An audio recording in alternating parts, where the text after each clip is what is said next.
दोस्तों, हम गृहिणी को सुबह से शाम तक किचन का काम करना पड़ता है और उसी टाइम हम सब कभी-कभी क्या करते हैं कि आलसी के कारण कुछ कामों को इग्नोर कर देते हैं।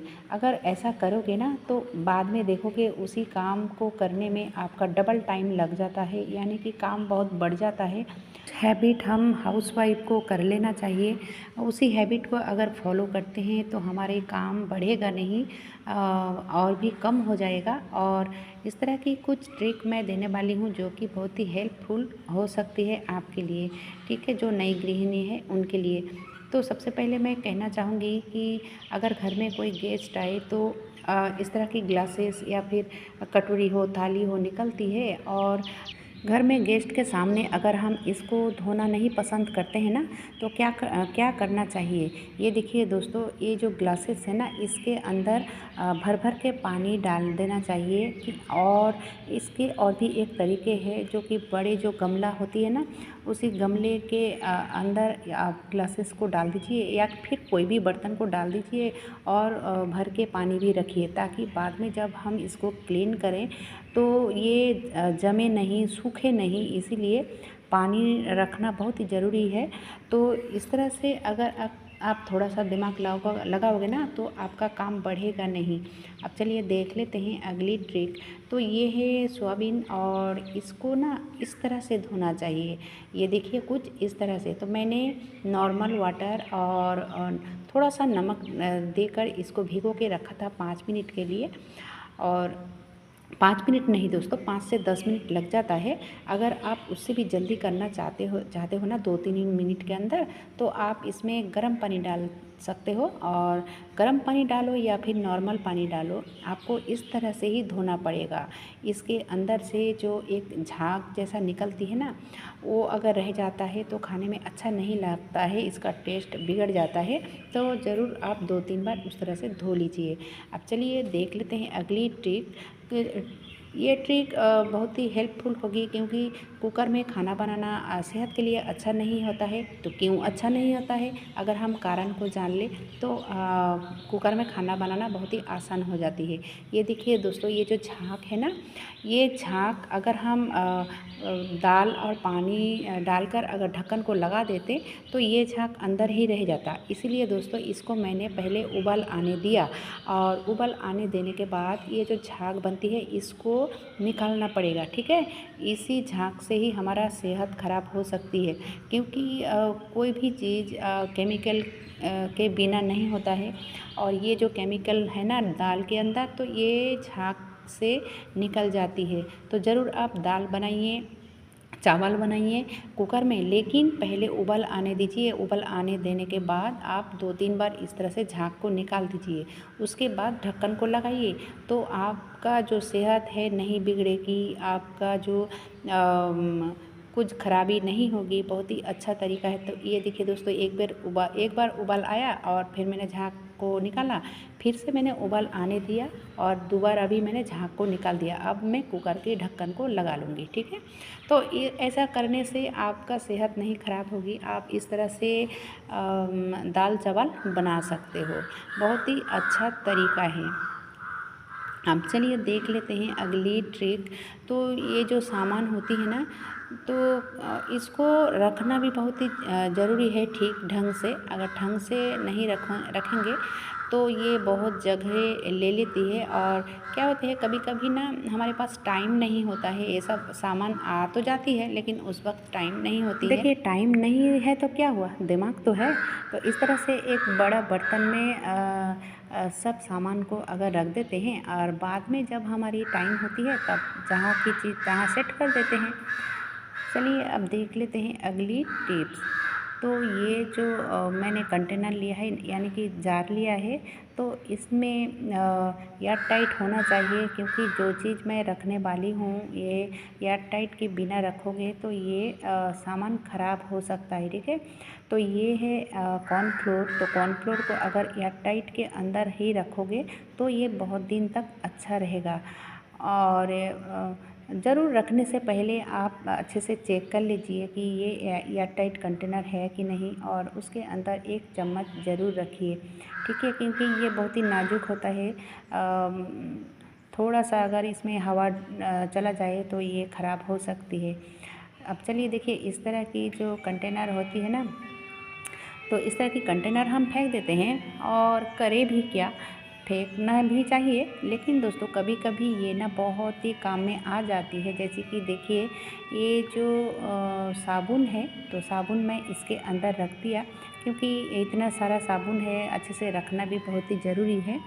चलिए, अब साबुन को तो मैंने रख दिया, और ये जो पाउच वाला शैम्पू है ना, तो इसको अगर ऐसे रख देते हैं तो हड़बड़ी में क्या होता है, कभी एक छुड़ाने जाते हैं तो दूसरा भी निकल आता है, या फिर लीक हो जाता है, हमारी बर्बाद होती है। तो इस तरह से ना रख कर आप अगर आपके पास टाइम है तो आप इस तरह से एक एक करके कट कर लो, ठीक है। इस तरह से कट करोगे तो देखोगे कभी भी आपका एक भी पाउच इधर उधर नहीं होगा, यानी कि फटेगा नहीं, बर्बाद नहीं होगा। तो ये जो मैंने साबुन रखा है ना, तो इसके अंदर इस शैम्पू को भी रख लिया, ठीक है, और रबर बैंड देकर रख दिया है, ताकि निकालने में आसान हो। अब देखिए, किचन में जो इस तरह की पैकेट होती है ना, मीट मसाला हो या फिर बिरयानी मसाला हो, गरम मसाला हो, तो इसको अच्छे से रखना चाहिए। तो किस तरह से अच्छे से रखना चाहिए, हम सब तो इस तरह से निकाल लेते हैं, निकालने लेने के बाद इसको कट करते हैं, कट करने के बाद वापस फिर उसी पैकेट में रख देते हैं। लेकिन वो क्या अच्छे से रखना होता है? नहीं होता है, क्योंकि अभी जो बरसात का मौसम चल रहा है ना, ज़रा सा भी आप अगर खुला रह जाता है तो ये इसमें नमी पड़ सकती है, और ज़रा सा भी नमी पड़ेगी तो ये फंगस लग सकता है, बर्बाद हो सकता है, यानी कि आपका पैसे जो है बर्बाद हो सकती है। तो ये सब पैकेट लाने के बाद ही तुरंत अगर आप कट कर के छोटा सा कंटेनर में आप डाल देते हो, तो कोई हेडेक या फिर कोई टेंशन नहीं रहता है कि ये ख़राब होगा। बिल्कुल नहीं ख़राब होगा दोस्तों, क्योंकि ये सब चीज़ ना जल्दी ख़त्म नहीं होता है।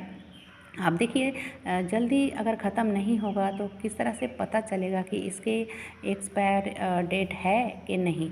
तो उसी पैकेट का एक्सपायरी जहाँ पे लिखा हुआ है ना, मैंने कट कर लिया, ठीक है। कट कर लेने के बाद ये जो ढक्कन है, ढक्कन के अंदर इसको इस तरह से सेट कर दिया, ताकि हमें पता चले, अगर ये बहुत दिन तक चलता है ना, तो हमें पता रहेगा कि इसका एक्सपायरी डेट कितने दिन तक है। अब देखिए, यहाँ पे और भी एक ट्रिक देना चाहूँगी, क्योंकि इस तरह की जो मसाले होती है ना, बहुत सारा मसाले होती है, तो हम भी कंफ्यूज हो जाते हैं, यानी कि हम हाउसवाइफ खुद से रखते हैं लेकिन कंफ्यूज हो जाते हैं। तो देखिए, जिस पैकेट से मैंने ये इसको निकाला, उसी पैकेट का जो गरम मसाला है ना, तो उसी जगह को कट करके मैंने ऊपर की साइड रख दिया, लगा दिया, तो हमें ढूंढने में कोई दिक्कत नहीं होगी। अब चलिए देख लेते हैं टिप्स नंबर 11 को। तो यहाँ पे आप बर्तन वगैरह या फिर कुछ भी आप धो के रख देते हो ना, तो उसी प्लेटफॉर्म को फिर से दोबारा क्लीन करना पड़ता है। अगर हम खाना बनाते हैं तो बनाते बनाते हाथ लगाएं, ये तो अच्छा नहीं होता है ना, खुद को भी अच्छा नहीं लगता है और दूसरों को भी देखने में अच्छा नहीं लगता है। तो इस तरह की जो आप वाइपर है ना, छोटी वाली, तो आप किचन में रख सकते हो। ये छोटी वाली वाइपर की कीमत भी ज़्यादा नहीं है, 50 से 60 रुपया करीब होगी।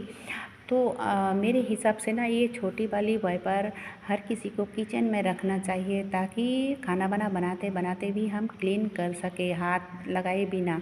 और ये सिर्फ किचन के प्लेटफॉर्म नहीं, आप डाइनिंग टेबल भी क्लीन कर सकते हो, बहुत ही अच्छा तरीका है। चलिए अब देख लेते हैं अगली वाली ट्रिक। तो मैं क्लीन करूँगी इस ओवन को, और आप जैसे कि देख सकते हो, ये 10 रुपया वाली जो फेस वॉश है ना, मैंने 2-4 बूंद डाल दिया और फिर सूखे कपड़े से पोंछ लिया। अब बात ये है, इतना सारा क्लीनर रहते हुए मैं फेस वॉश से ही क्यों क्लीन किया, क्योंकि वो जो फेस वॉश है ना 10 रुपया वाली, तो मैं कई सारा ख़रीद के लाई थी, मैंने गलती किया था, ठीक है। और बाद में 2 हमारी जो डब्बे हैं फेस वॉश की, वो एक्सपायर हो चुका था। तो मैंने सोचा इसको फेंकूंगी नहीं, इसको इस तरह से काम में लगाऊंगी। तो हाँ दोस्तों, मेरे पैसे वसूल हो चुका है, क्योंकि ये जो फेस वॉश है ना, मैं इस तरह से क्लीन करती हूँ। ओवन हो या फिर घर की और भी बहुत सारा चीज़ है या फिर फर्नीचर है, मैं इसी से ही अभी क्लीन करती हूँ। तो अगर आपके साथ भी कुछ ऐसा हुआ है, फेस वॉश हो या फिर शैम्पू हो या फिर साबुन हो, कोई भी ऐसा चीज़ हो जो कि आप क्लीन कर सकते हो, तो इसी से आप क्लीन कर सकते हो, फेंकिएगा बिल्कुल भी मत। तो ये देखिए दोस्तों, उसी फेस वॉश से मैं डाइनिंग टेबल को भी क्लीन कर लूँगी। और ये क्लीन करने में बहुत ही आसान है, क्योंकि 2-4 बूंद डालोगे और फिर थोड़ा सा गीले कपड़े हो या फिर सूखे कपड़े हो, थोड़ा सा गीले कपड़े से इसको पोंछ लोगे तो आपका काम जो है जल्दी हो जाती है। तो बहुत ही अच्छा तरीका है, फेंकने से अच्छा है इसको यूज़ कर लें। चलिए अब देख लेते हैं अगली ट्रिक। तो यहाँ पे मैं जो मिक्सर जार है ना, देख सकते हो बहुत ही गंदा हो चुका है नीचे की साइड, क्योंकि हम हर रोज़ इसको इस्तेमाल करते हैं और नीचे की साइड को उतना देखते नहीं हैं, ऐसे ही रख देते हैं। लेकिन दोस्तों, यहाँ पे भी देखना बहुत ही ज़रूरी है, क्योंकि अगर इस तरह से रख दोगे तो आपका मिक्सर जो जार है ना, जल्दी ख़राब हो सकती है, या फिर आपका जो बैक्टीरिया है यहाँ पे जमा हो सकती है। हमारी हेल्थ के लिए, सेहत के लिए ख़राबी हो सकती है। तो इसको भी कभी कभार आप क्लीन कर लीजिए। तो यहाँ पे मैंने दिया है बेकिंग सोडा और नींबू के रस, ठीक है। आप यहाँ पे नींबू के बदले में आप विनेगर भी दे सकते हो। अब देखिए, जो चम्मच है और चम्मच की इसी साइड को मैंने स्क्रबर को सेट कर दिया इस तरह से। और इस तरह से अगर कर लेते हो ना, तो आपका काम जो है बहुत ही आसान हो जाती है, आपका बिल्कुल भी टाइम नहीं लगता है। और इस तरह से हम क्लीन कर लेंगे, बहुत ही अच्छा तरीका है और ये एकदम से नई जैसे बन जाएगा, ठीक है। तो चलिए, अब इसको मैंने धो लिया है, आप जैसे देख सकते हो पहले कैसा था और अब कैसा हुआ है। अब देखिए, इसको ऐसा छोड़ नहीं सकते हैं, अगर इसको गीला रखोगे तो ये जल्दी ख़राब हो जाती है। तो ज़रूर इसको इस तरह से पोंछ लेना चाहिए। तो यहाँ पे उंगलियाँ नहीं जाती है, इसीलिए मैंने चम्मच में कपड़े को इस तरह से लपेट लिया और फिर पोंछ लिया। कैसा लगा दोस्तों आज का ये वीडियो? अगर अच्छा लगा है, एक लाइक ज़रूर कीजिएगा। चैनल पे अगर नए हो तो सब्सक्राइब भी ज़रूर कीजिएगा, ताकि हर दिन की नोटिफिकेशन आप तक सबसे पहले पहुँच जाए। आज के लिए बस इतना ही।